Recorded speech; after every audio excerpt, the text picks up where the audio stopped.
निश्चित रूप से इसके पीछे एक सोच है और उस सोच के साथ साथ एक अनुभव भी है। अब सरकार के मुखिया प्रधानमंत्री जी हैं और दिल्ली आने से पूर्व सोशल मीडिया के माध्यम से किस प्रकार से कम्युनिकेट किया जाता है,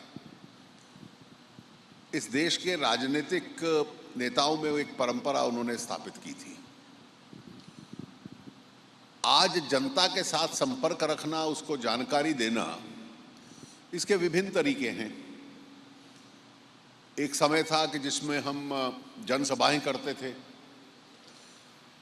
हमारे इंफॉर्मेशन एंड ब्रॉडकास्टिंग मिनिस्ट्री से जो फील्ड पब्लिसिटी थी, लोग जाकर माइक्रोफोन्स पे अनाउंसमेंट करते थे। रेडियो का युग आया, फिर टेलीविजन और मीडिया का युग आया, जनसभाएं होती थी और फिर एक एम्पावरमेंट आई सोशल मीडिया के माध्यम से, जिसमें एक्सपेंडिचर, खर्चा बिल्कुल नेग्लिजिबल था और जिसका रिजल्ट बहुत ज़्यादा था। और अगर उसका आप कॉस्ट बेनिफिट एनालिसिस कीजिए तो ये हर व्यक्ति को एम्पावर करता है। जो सूचना देता है उसको भी एम्पावर करता है, जिस तक जानकारी मिलती है उसको भी एम्पावर करता है। इससे कार्यक्रमों की और योजनाओं की जानकारी जाती है, इससे विचार और ओपिनियन जाता है और उसके साथ साथ इससे एक अकाउंटेबिलिटी का लेवल बहुत बढ़ता है। जैसे एक ऐप है पावर मिनिस्ट्री का कि देश में 18,000 गांव का टारगेट प्राइम मिनिस्टर ने तय किया कि जहां बिजली नहीं पहुंची हुई, और 1,000 दिन में 18,000 गांव में पहुंचनी है। तो अब पावर मंत्रालय के ऊपर ये जिम्मेवारी है कि वो रोज उस ऐप के ऊपर अपडेट दें कि आज कितने गांव में पहुंच चुकी है। और इसलिए सरकार की अकाउंटेबिलिटी भी है, जानकारी भी है, और कोई भी उस गांव में रहने वाला जहां बिजली नहीं है वो ये जानकारी भी दे सकता है कि आप क्लेम कर रहे हैं मेरे यहां तो पहुंची नहीं है, या किसी को शिकायत है वो कर सकता है। अब एक्सटर्नल अफेयर्स मिनिस्ट्री ने कितने विश्व भर में फैले हुए भारतीयों का रोज हम पढ़ते हैं कि सोशल मीडिया के माध्यम से अपनी तकलीफ वो बतलाते हैं और वहाँ की एम्बेसी या हाई कमीशन उनसे संपर्क करता है और हल ढूंढने का प्रयास करता है। तो मुझे लगता है कि ये एक सोची साजी योजना सरकार की थी, इसके पीछे प्रधानमंत्री जी का अपना अनुभव था, और आज इस क्षेत्र में भी अलग अलग विभागों के बीच में एक प्रतिस्पर्धा है, कंपटीशन है कि हम इसमें और आगे बढ़ें। देखिए, जो कॉम्प्लिकेटेड विषय हैं और जिनमें टेक्निकलिटीज़ हैं, उसको सरल भाषा में, और उसका क्या बुनियाद उसकी रहेगी और उसका लाभ क्या रहेगा, वो सरल भाषा में एक्सप्लेन कर सकते हैं, केवल टेक्निकल डॉक्यूमेंट्स के माध्यम से नहीं। और आप जब उसको सरल भाषा में लिखते हैं, आप ब्लॉग लिख सकते हैं, आप फेसबुक पे डाल सकते हैं, ट्विटर पे उसकी जानकारी दे सकते हैं, किसी ऐप पे जानकारी दे सकते हैं। और मैं ये मानता हूँ कि अगर आप पिछले कुछ दिन में देखिए, अभी मई के महीने में और जुलाई अगस्त में शायद ही इस देश के दो बहुत महत्वपूर्ण कानून हम लोगों ने पारित किए, पूरी दुनिया में जिसकी चर्चा है। एक अभी जीएसटी का चल रहा है और उससे पहले बैंक करप्सी। अब महत्वपूर्ण यह है कि दोनों सर्वसम्मति से पास हुए, जहां राजनीति में इतना डिवीजन रहता है। और इस सर्वसम्मति के पीछे जनता का एक दबाव और पब्लिक ओपिनियन का दबाव, कई कारणों में से एक कारण यह भी था। और उस जागरूकता बनाने में print media, electronic media, social media, एक जनमत जो बनता है, उस सबका एक रोल रहता है। तो इसलिए opinion making is a very important exercise where this has a very important role to play. हर मीडियम का प्रयोग करना पड़ेगा, और उस मीडियम्स में अगर मीडिया और सोशल मीडिया का एक रोल है तो उनको आगे पहुंचाने में जो कन्वेंशनल तरीके हैं प्रशासन के, ज़िला प्रशासन के, वहाँ के तहसीलदार और एसडीएम और कलेक्टर्स, उनका भी एक बहुत बड़ा प्रयास रहता है। जैसे मैं एक उदाहरण देता हूँ कि अब कृषि क्षेत्र में एक क्रॉप इंश्योरेंस स्कीम सरकार ने शुरू की है। उसमें एक बहुत छोटा हिस्सा उस इंश्योरेंस का किसान को देना है।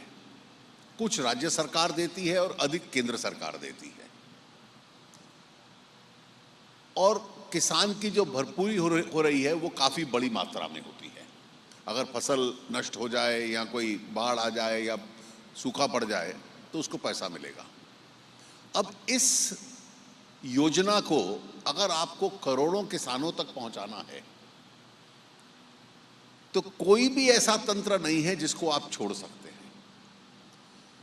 इसमें सबसे बड़ी जिम्मेवारी इंश्योरेंस कंपनीज की है, जिला प्रशासन की है, जो बिल्कुल गांव स्तर के ऊपर राज्य सरकारों के प्रतिनिधि जाते हैं उनकी है, समाचार पत्रों के माध्यम से टेलीविज़न और रेडियो का बहुत बड़ा प्रयोग है।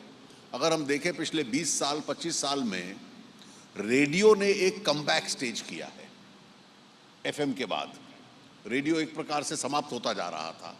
इन सब का प्रयोग, सोशल मीडिया के अतिरिक्त भी बहुत तंत्र हैं जो शासन के पास है जिनका प्रयोग हो सकता है, और मुझे लगता है कि सरकार को किसी भी तंत्र को छोड़ना नहीं चाहिए, क्योंकि ये इसमें कॉस्ट बहुत सीमित है और इसका लाभ बहुत अधिक है। Well, I think it's important that the final decision of the government, you should speak in one voice. But one strong asset which the social media has provided you is that before you reach that one decision, there are multiple opinions which come. There are alternate viewpoints which come. There are criticisms which come. There are comments and suggestions which come. And therefore, in a transparent governance system, I see nothing wrong in civil servants expressing themselves freely, in ministers expressing themselves freely. That's how the consultation process takes place. But eventually, the decision has to be one. Just one more point that I wish to add, that besides various advantages, I think social media has done one great service. We first used to look at these big metropolitan cities in India, and we found a different scenario in these cities. Today, if you go to the schools, the colleges, tier 2, tier 3 cities, and even downwards, the gap is now narrowing. जो नौजवान उन शहरों में भी हैं, उनको भी लगभग, जो बच्चे स्कूलों में हैं, उनके जानकारियों का स्तर और उन जानकारियों का एनालिसिस और विश्लेषण करना, उसका स्तर बहुत ऊपर आ गया है। मुझे लगता है कि जो जानकारियां और उसके बाद जो लोगों के सुझाव आते हैं, उस इंटरैक्शन का ये बहुत प्रोमिनेंट प्लेटफॉर्म बन गया है। लेकिन सफल हुआ 2 वर्षों में ये कहना ठीक होगा, लेकिन मैं इसको आज भी वर्क इन प्रोग्रेस मानूंगा। इसको वर्क इन प्रोग्रेस इसलिए कि टेक्नोलॉजी अब क्या करवट लेगी आगे जाकर, वो आज मैं प्रिडिक्ट नहीं कर सकता।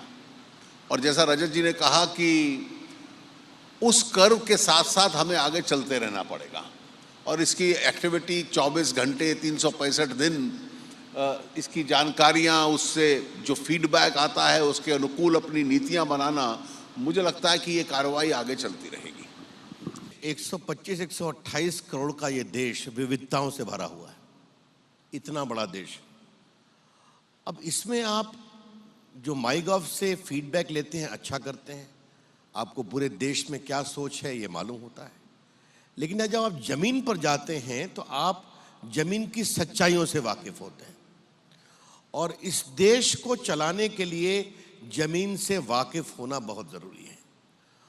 और माननीय प्रधानमंत्री नरेंद्र मोदी जी की जो सबसे बड़ी सोच है, वो कहते हैं डिजिटल भी रहो, फिजिकल भी रहो। Digital and physical must be combined. वो खुद ही सोचते हैं, आप देखते हैं, आप देखते होंगे कि शायद जितना वो फील्ड में वो दौरा करते हैं और लाखों की मीटिंग एड्रेस करते हैं, तो ये हमारे लिए बहुत बड़ा अनुभव है। दूसरी बात है कि आज देश को ये समझना पड़ेगा, जो देश चलाते हैं, जो देश के बारे में समझने का दावा करते हैं और जो देश के बारे में भविष्यवाणी करते हैं कि देश सही में बदल रहा है। अभी स्मिता जी ने मीडिया की बात कही।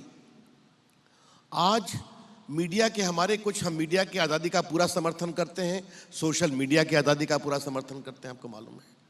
हम अपनी आलोचनाओं का भी सम्मान करते हैं और जितनी आलोचना हमारे प्रधानमंत्री ने झेली है उतनी कम लोगों ने झेली होगी।